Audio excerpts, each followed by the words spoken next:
Merci beaucoup. Ravi de vous rencontrer sur la chaîne Muso Channel. Je suis l'avatar de cette chaîne. Une chaîne pour les esprits curieux. Accompagnez-moi jusqu'au bout de la vidéo. Merci. Thème choisi pour cette vidéo. Abraham et Ibrahim. Rien n'interdit de se poser cette question. Abraham et Ibrahim, ce sont deux personnes distinctes? Ou est-ce la même personne? Voyons ce que j'ai trouvé sur le sujet. Chaque année, les musulmans sacrifient une bête à l'occasion de la fête de l'Aïd al-Adha. D'où vient cette tradition? Suivant Wikipédia dans Rites et traditions musulmans.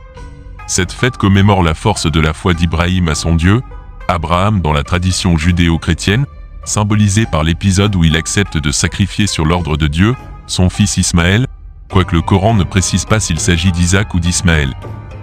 Dans la tradition judéo-chrétienne, cet épisode est appelé ligature d'Isaac, car le fils à sacrifier s'appelle Isaac. Après qu'Abraham a accepté l'ordre divin, Dieu envoie l'archange Gabriel, Djibril dans le Coran, qui au dernier moment, substitue à l'enfant un mouton qui servira d'offrande sacrificielle. En souvenir de cette dévotion d'Ibrahim à son Dieu, les familles musulmanes sacrifient un animal, le mouton qui a 6 mois, ou la chèvre qui a 2 ans, ou le bovin qui a 2 ans et qui est entré dans la 3e année lunaire, ou le chameau qui a complété 5 ans. Dans la tradition islamique, si Adam est considéré comme le père de l'humanité, et Noé son sauveur, Abraham représente le père du monothéisme. Ibrahim dans le Coran. En cherchant un peu, on peut s'apercevoir que le Coran est tissé de références bibliques, mais pas que.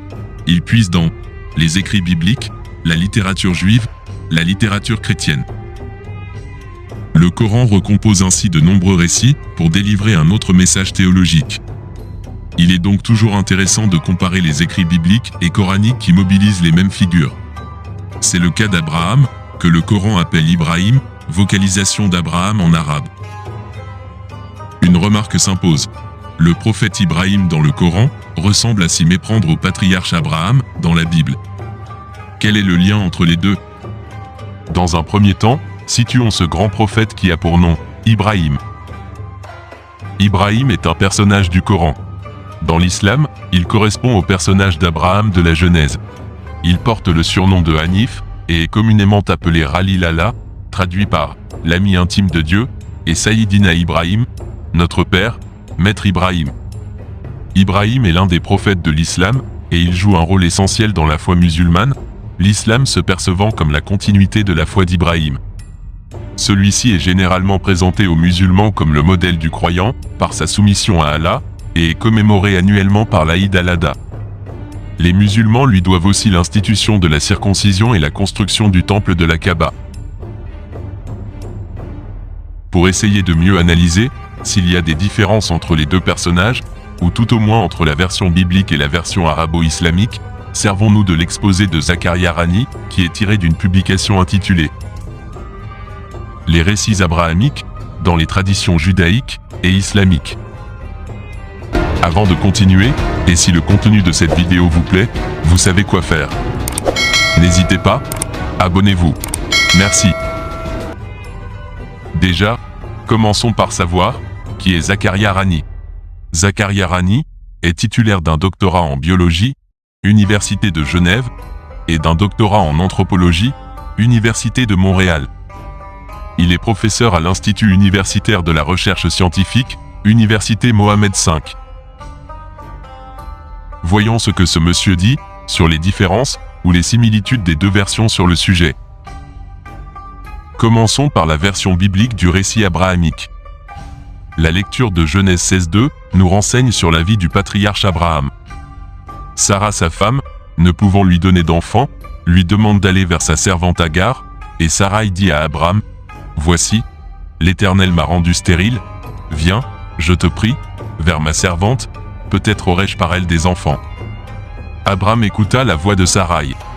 Abraham eut un garçon d'Agar, qu'il nomma Ismaël. 13 ans plus tard, le patriarche reçut l'annonce et la grâce divine d'une nouvelle naissance, mais cette fois de sa première épouse Sarah. Cette annonce se manifesta par le retour du sang menstruel de celle-ci.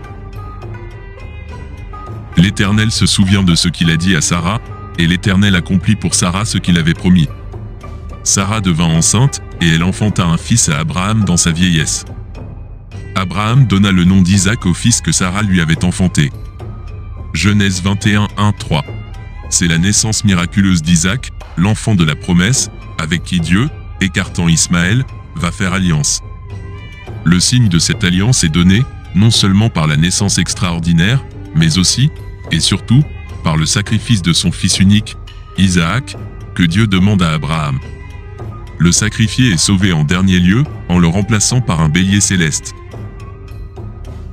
Après la naissance d'Isaac, l'attitude de Sarah à l'égard d'Agar et de son fils Ismaël change. L'enfant, Isaac, grandit et fut sevré, et Abraham fit un grand festin le jour où Isaac fut sevré.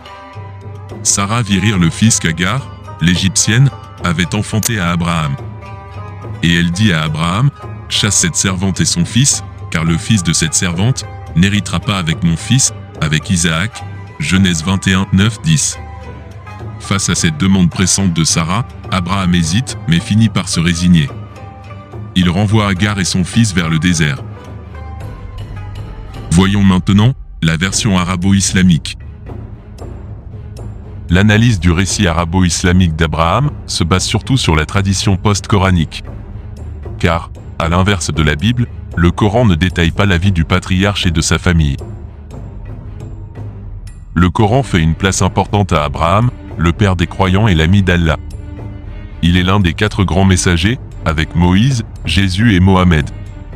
Il est d'ailleurs, biologiquement parlant, le père de ces 3 derniers prophètes, d'où son importance cruciale dans l'histoire de la révélation.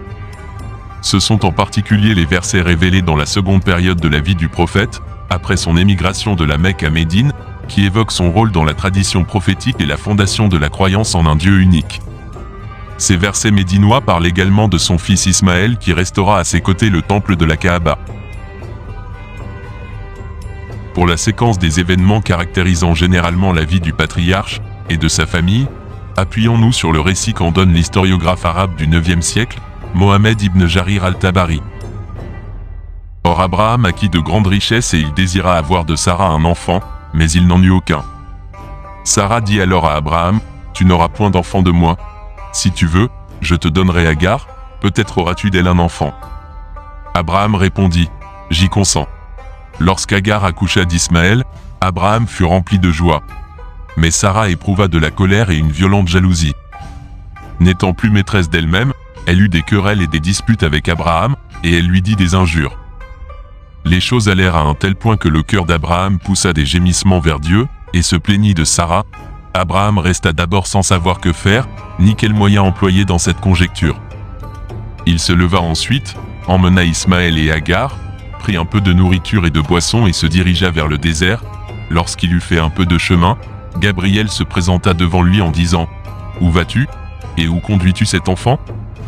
Abraham répondit « Je les éloigne de la main de Sarah. » Gabriel dit à Abraham « Conduis-les dans l'enceinte consacrée à Dieu, dans l'endroit où était la maison visitée. » 2003 80 81.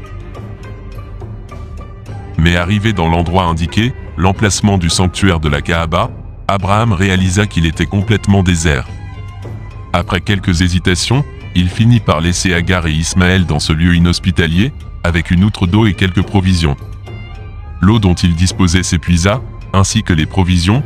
Agar se mit alors à chercher désespérément de quoi apaiser la soif de son fils, en courant entre les collines de Safa et Marwa.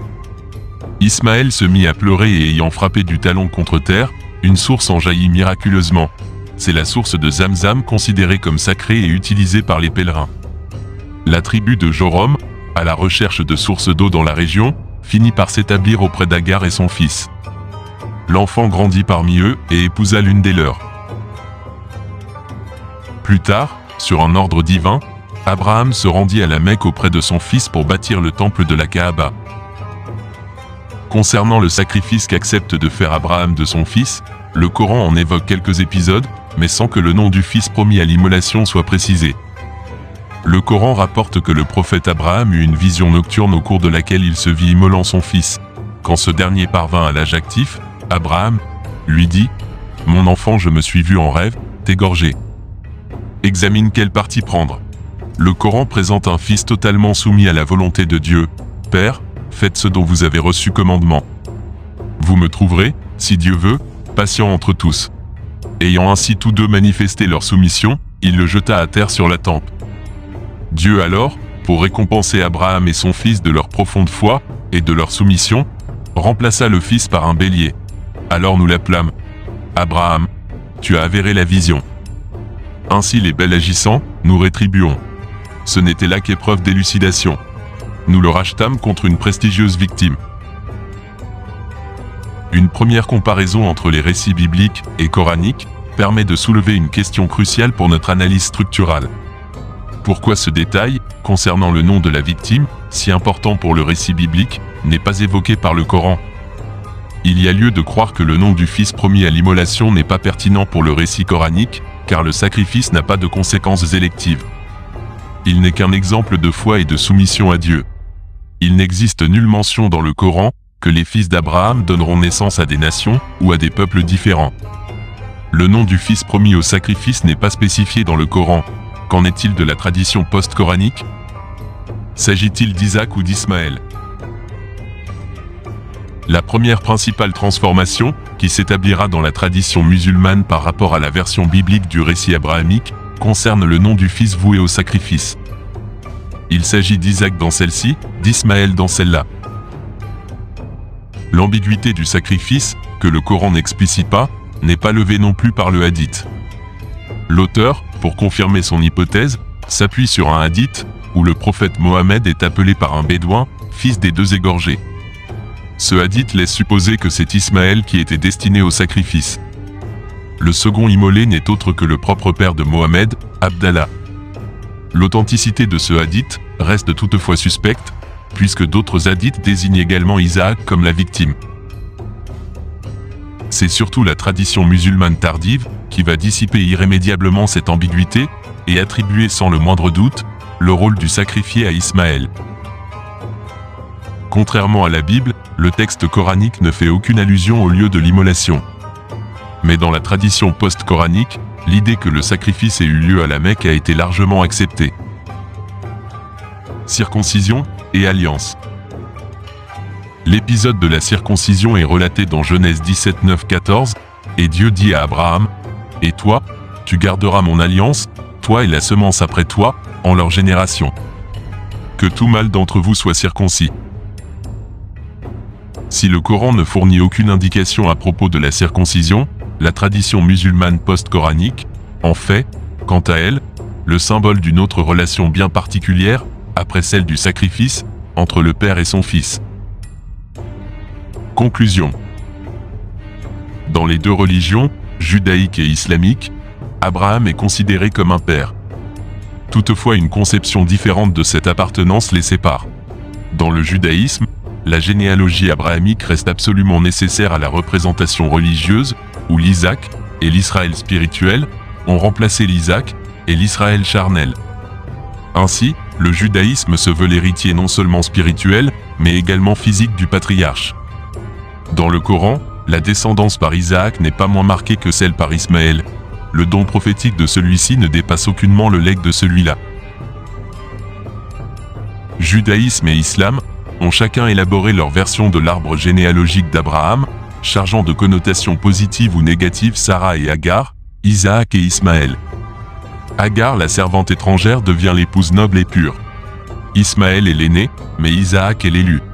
Celui-ci a tendu le cou au couteau. Celui-là l'a tendu aussi et, de plus, a agonisé dans le désert. L'un comme l'autre ont été sauvés in extremis par la volonté de Dieu, et à travers eux, toutes leurs descendances respectives. Tout se passe comme si des contemporains s'affrontent par passés interposés, en se choisissant leurs ancêtres. Je vous dis à bientôt, pour une prochaine vidéo. Luso Channel. Merci à vous d'avoir regardé la vidéo jusqu'au bout. Abonnez-vous à ma chaîne. Je vous remercie.